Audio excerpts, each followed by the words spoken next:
Produziert wird das Nurholzsystem in Oberhammersbach bei der Firma Rombach. Da habe ich in der Zeit von 1996 bis 2005 auch selbst gearbeitet.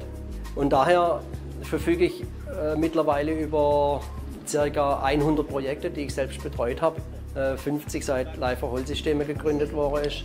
Über sehr viel Erfahrung mit Massivholz, mit diffusionsoffener Bauweise, Ökologie ganz groß.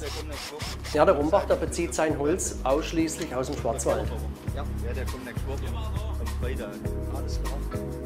Das Besondere an unserem Holzhaus ist einfach, dass die einzelnen Schichten von den Massivholzwänden nicht verleimt sind, sondern die sind einfach nur mit Holzschrauben, mit Buchenholzschrauben geschraubt. Durch diese Verschraubung haben wir natürlich eine sehr hohe Stabilität in der Wand. Hier in Tübingen haben wir eine Erdbebenzone. Da kommen wir beim Prüfstatiker im Prinzip alles problemlos durch, ja, weil eben die Wand so stabil ist. Eine weitere Besonderheit: durch die massive Holzwand haben wir einen sehr hohen Brandschutz an diesem Haus. Und dadurch, dass wir halt bei unseren Wänden immer diese F60 oder mit Fermacell zum Beispiel F90 hinbekommen, werden diese Häuser eingestuft wie massive Steinhäuser bei den Versicherungen.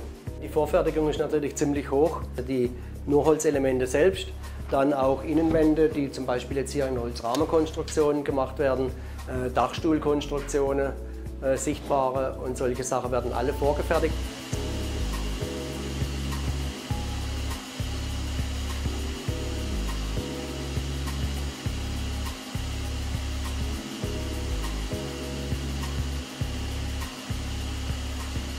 Die Baubiologie ist ein ganz großes Thema, immer bei fast allen Kunden. Ja.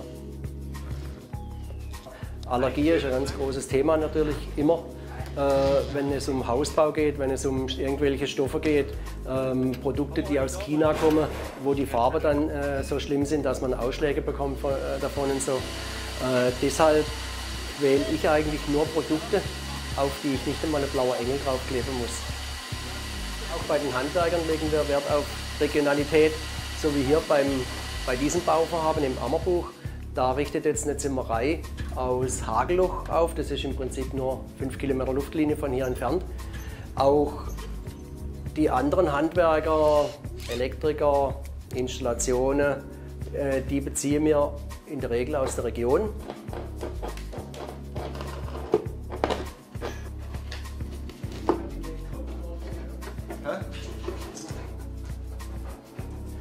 Also gerade was Sensibilität von der Kunde anbelangt, ist natürlich das Holzhaus ideal. Ich merke das immer wieder, wenn man in ein Holzhaus kommt oder ein fertiges Holzhaus oder auch hier im Rohbau. Man fühlt sich eigentlich gleich wohl. Holz strahlt eine Behaglichkeit aus, wenn zum Beispiel im Winter draußen 10 Grad Kälte herrschen und ich habe hier innen drin 18, 19 Grad Raumtemperatur, hat die Oberfläche, die Wandoberfläche eine Temperatur von mindestens 17 Grad. Zum Verständnis von der Nurholzwand braucht man diese speziellen Dübel bzw. Holzschrauben. Die bestehen aus Buche, aus stark getrockneter Buche, und die sind hier in dieser 5 Lagen vom Holz verschraubt, so weit, dass man sie nur von außen sieht und nach innen kurz vor dem letzten Brett stoppt die Schraube, sodass die 5 Bretter, die gegenschichtig gelagert sind, den dann über diese Schrauben festhalten. A, durch die Schraubwirkung, und B, dadurch, dass es stark getrocknet ist, wird die Restfeuchtigkeit, die im Holz drin ist, da aufgenommen. Dann dehnt sie sich noch ein bisschen aus und verankert sich dann ganz stabil, quasi wie ein fixer Dübel.